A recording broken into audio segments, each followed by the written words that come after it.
आज हम लोग जल के गुण और जल प्रदूषण के बारे में पढ़ेंगे। आपने देखा होगा यदि ज़मीन पर पानी गिर जाए तो वह एक जगह स्थिर रहने के बजाय आसपास फैल जाता है। पानी में बहने का गुण होता है। इस तरह के पदार्थों को तरल पदार्थ कहते हैं। पानी का कोई अपना आकार नहीं होता है। पानी जिस भी आकार के बर्तन में रखा जाता है उसका आकार ले लेता है। कह रहा है कि यहाँ कर देखिए, एक प्रयोग कर आप लोग देखिए। कटोरी एवं गिलास में पानी की समान मात्रा डालकर देखें पानी का आकार कैसा हो जाता है। पानी कटोरी एवं गिलास के आकार का हो जाता है। पानी जो जगह घेरता है वह उसका आयतन कहलाता है। तरल पदार्थों को उनके आयतन द्वारा मापा जाता है। इसकी माप इकाई लीटर होती है। इसकी माप क्या होती है? इकाई लीटर। जो पानी होता है अगर गिलास में रख देते हैं तो इसके आकार का होगा, कटोरा में रखेंगे इसके आकार का होगा। इसको मापा जाता है, उसकी इकाई होती है लीटर। पानी की घुलनशीलता, अब हम चेक करेंगे इसकी घुलनशीलता। गर्मियों में हम शरबत पीते हैं। शरबत चीनी को जल में घोलकर बनाया जाता है। क्या जल में सभी पदार्थ घुल जाते हैं? प्रश्न है कि क्या जल में सभी पदार्थ घुल जाते हैं? आइए पता लगाएं। कांच के 4 गिलास लें, प्रत्येक को जल से आधा भरें। नमक, चीनी, चाक पाउडर तथा रेत अलग अलग गिलासों में डालकर चम्मच से मिलाएं और देखें। नमक तथा चीनी जल में घुल जाते हैं। चाक पाउडर, रेत जल में नहीं घुलते। ऐसे पदार्थ जो किसी द्रव में घुल जाते हैं जैसे नमक और चीनी आदि, इनको विलेय पदार्थ कहते हैं। कन्फर्म हो गया? विलेय पदार्थ किसको कहते हैं? ये अक्सर पूछा जाएगा क्वेश्चन, विलेय पदार्थ किसको कहते हैं?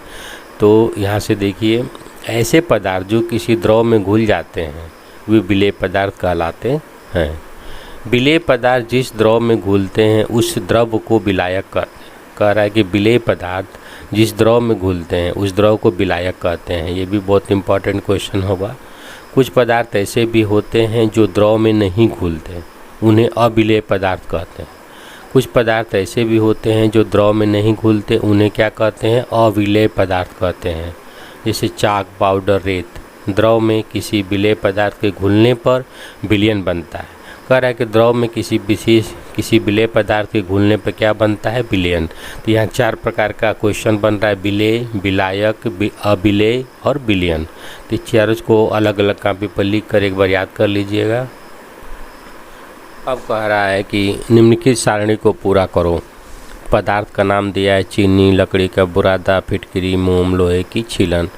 जल में विलेय, ठीक, जल में अविलेय और कैसे जाना? कह रहा है कि जल में विलेय है चीनी, हाँ। जल में अविलेय है, नहीं। कैसे जाना आपने वहाँ प्रयोग के बारे में लिख दीजिए। लकड़ी का बुरादा जल में विलेय है, हाँ या ना। यहाँ पर जल में अविलेय है, नहीं अगर है तो कैसे आपने जाना। इस प्रकार सभी को आपको बनाकर लिखना है। विलेय पदार्थ को शीघ्र घोलने के लिए द्रव को हिलाना पड़ता है। किसी विलेय पदार्थ को दाने के रूप में तथा पाउडर के रूप में लेने पर कौन शीघ्रता से घुलता है? अगला है क्रियाकलाप, प्रयोग है, देखेंगे उस। 2 प्रकनलियाँ लें, प्रत्येक को जल से आधा भर दें। एक प्रकनली में आधा चम्मच दानेदार चीनी डालें, दूसरी प्रकनली में आधा चम्मच पीसी चीनी डालें। दोनों प्रकनलियों को हिलाएं, क्या होता है? पीसी हुई चीनी शीघ्रता से घुल जाती है। पाउडर के रूप में पदार्थ शीघ्रता से घुलते हैं। क्या जल के निश्चित आयतन में चीनी की कोई मात्रा अविलेय है? क्रियाकलाप इसका देखेंगे। एक प्रकनली को जल से आधा भरें, इसमें आधा चम्मच चीनी डालकर हिलाएं। चीनी की मात्रा बढ़ाते जाएं, क्या होता है? एक निश्चित मात्रा के पश्चात चीनी का घुलना बंद हो जाता है। जब अब प्रकनली को गर्म करें, क्या होता है? चीनी की मात्रा और थोड़ी मात्रा घुल जाती है। विलायक के ताप में, कह रहा देखिए, विलायक के ताप में वृद्धि होने पर विलेय की अधिक मात्रा घुल जाती है। कुछ ऐसे पदार्थ हैं जो जल में अविलेय हैं परंतु अन्य द्रवों से विलेय हैं। जैसे मोम या तारकोल जल में अविलेय हैं किंतु मिट्टी के तेल और पेट्रोल में विलेय हैं। करके देखें। एक कटोरी लें, उसमें थोड़ा पानी डालें, फिर उस पानी में तेल की कुछ बूंदें डालिए। अब उनको चम्मच की सहायता से मिलाने का प्रयास कीजिए, क्या होता है। आपने देखा होगा कि अत्यंत कोशिशों के बाद भी पानी और तेल आपस में नहीं मिलते। ऐसा इसलिए होता है क्योंकि समान प्रकृति वाले पदार्थ समान प्रकृति वाले पदार्थों में ही घुलते हैं। पानी और तेल की प्रकृति विपरीत होती है, जिस कारण से पानी और तेल आपस में नहीं घुलते। करके देखिए। एक कटोरी लें, उसमें थोड़ा पानी भरें। अब कुछ छोटे पत्थर के टुकड़े लोहे की कील पानी की सतह पर रखें। आप क्या देखते हैं? आपने देखा कि पत्थर के टुकड़े कील पानी की सतह पर नहीं तैरते हैं, बल्कि डूब जाते हैं।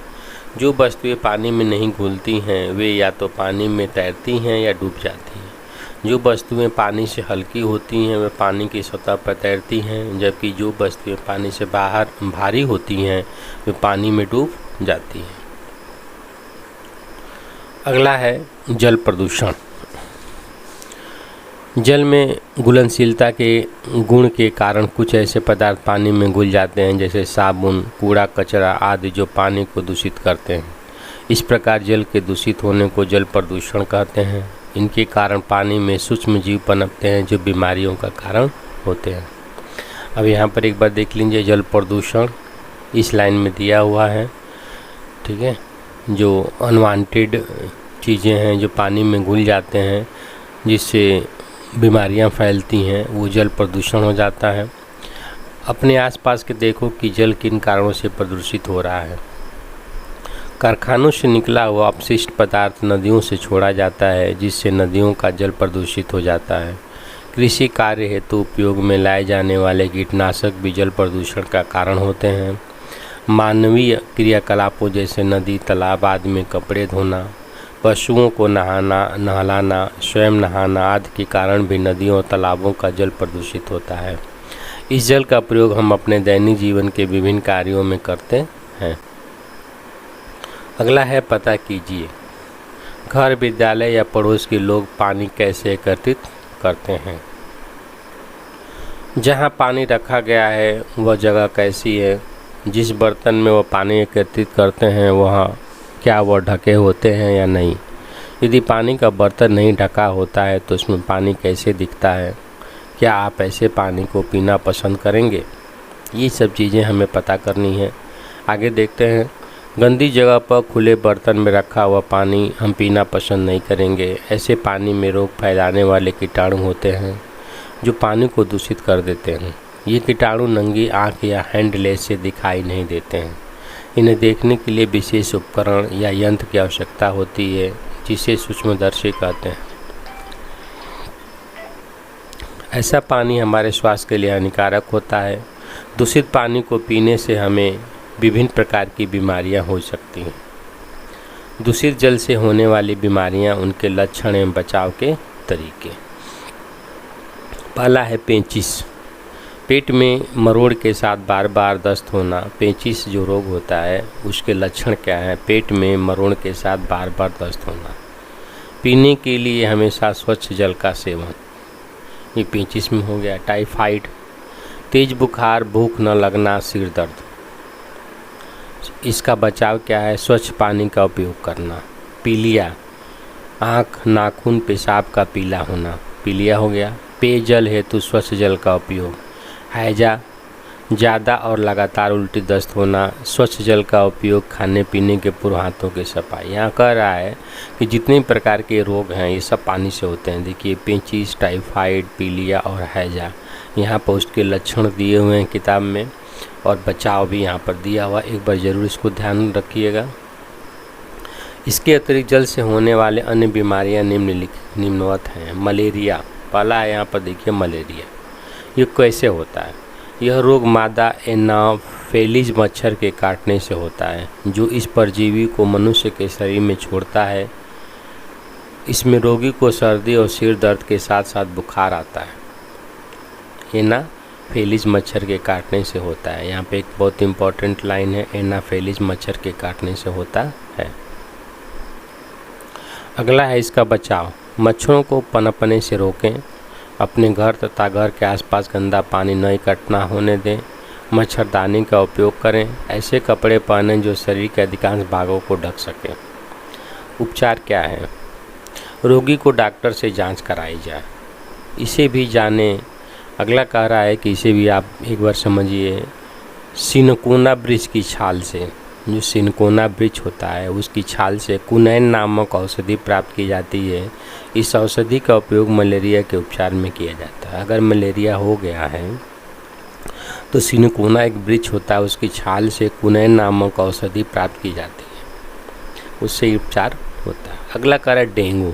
डेंगू बहुत आजकल भयंकर बीमारी हो गई है क्योंकि इसमें प्लेट्स घट जाते हैं। डेंगू बुखार एडिस मच्छर के काटने से फैलता है। किसके? एडिस के। एडिस मच्छर को टाइगर मच्छर भी कहते हैं। यह मच्छर हमारे घर के आसपास वो साफ व रुके हुए पानी में पनपता है। डेंगू के बुखार में रोगी को ठंड लगने के साथ तेज बुखार आता है, शरीर पर लाल चकत्ते हो जाते हैं, जोड़ों में दर्द रहता है। अब इसका बचाव क्या है? अपने घर के आसपास अनावश्यक पानी एकत्रित न होने दें क्योंकि एडिस मच्छर रुके हुए पानी, साफ पानी में ही पैदा होते हैं। कूलर, पंछियों एवं जानवरों के पानी पीने के बर्तन और फूलदान आदि का पानी कुछ दिनों के बाद एक बार खाली करके पुनः भरें। पूरी बाह वाले कपड़े पहनने चाहिए जिससे शरीर का अधिक से अधिक भाग ढका रहे। मच्छरदानी का उपयोग करना चाहिए। उपचार: रोगी को दर्द एवं बुखार कम करने की कोई भी दवा स्वयं नहीं लेनी चाहिए। यह दवाएं स्वास्थ्य के लिए हानिकारक हो सकती हैं। डॉक्टर की सलाह से ही दवा का प्रयोग करना चाहिए। अगला है रोग चिकनगुनिया। ये क्या है? यह रोग चिकनगुनिया विषाणु वायरस द्वारा होता है। यह वायरस एडिस मच्छर के काटने से फैलता है। यह मच्छर दिन के समय काटते हैं। इसमें रोगी को जोड़ों में दर्द के साथ तेज बुखार होता है। इसके अतिरिक्त सिर दर्द, थकान, जोड़ों में सूजन, शरीर पर चकत्ते आदि लक्षण भी हो सकते हैं।